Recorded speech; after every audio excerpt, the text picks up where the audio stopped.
lot of new memories to be made here and new times to be had. It's a day dozens of people have anticipated.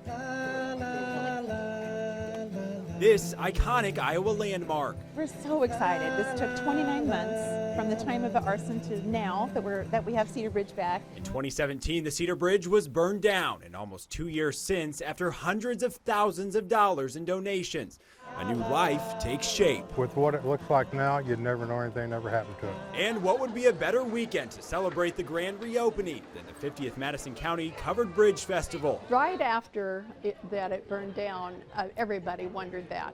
Will there ever be another one? But we wanted it so badly. It's so much a part of everyday life. Otto and Maxine Bussemus were last year's festival king and queen. They wouldn't miss this day. Even though this isn't the original Cedar Bridge, so many people say they're excited to start new memories here for years to come. The memories go deep. I've seen weddings on here, all kinds of parties actually on the bridge, which probably now won't happen since this is a drivable bridge. Covered bridges is our staple. It is something that is unique and something that we plan on keeping forever. In Winterset, Adam Brower, KCCI 8 News, Iowa's news leader. We've been wrestling for forever. Sometimes a sport is just in your blood. For the Coakleys, that sport comes in 3 rounds.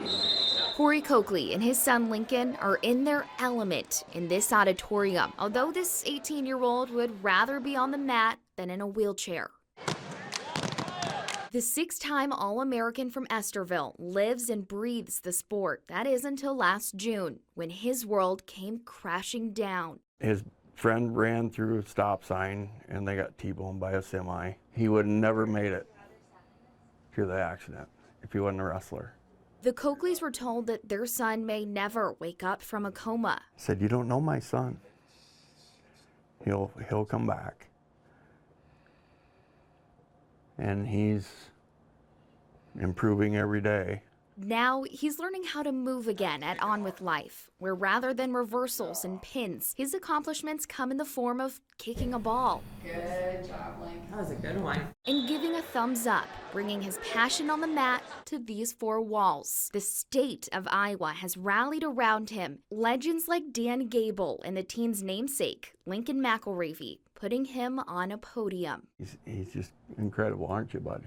Saturday, Lincoln's therapy meant loading up the van and driving to a local tournament where even students 3 hours from his home want to help, donating more than 100 pillowcases to patients at On With Life. I heard about him and I just thought this was the coolest story. This father and son at the mat once again.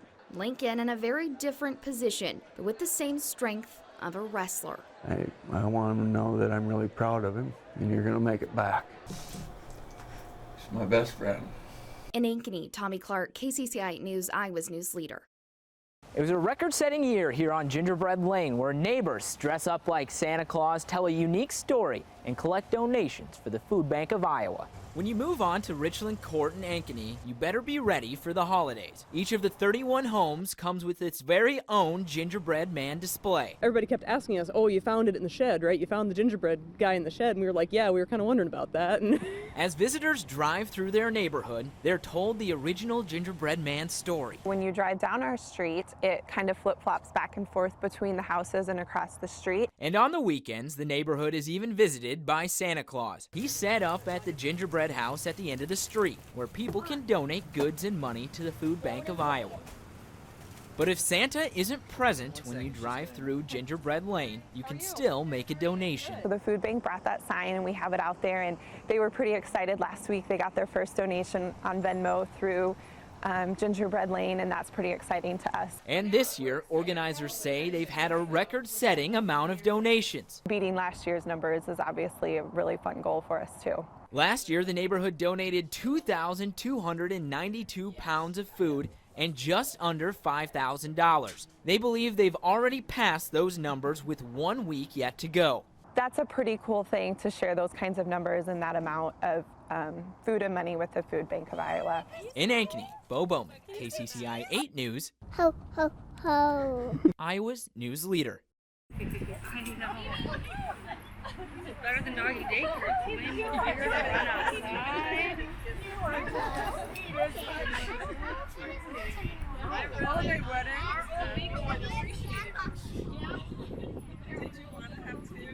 Too bad I wasn't rolling on that. He's right there. He's right there. Thank goodness. That's good. I have to get out now. You're on.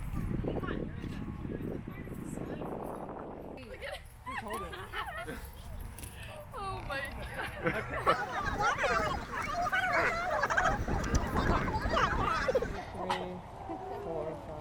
Oh, can David treat? It looks like there's 10 of them here. Good job. He's free.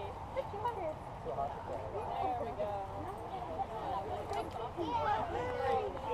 1 second, hold on. They're dispersing daily. Puppies at Riverwalk Park in Des Moines, where they're having a reunion for the first time since January. Yay!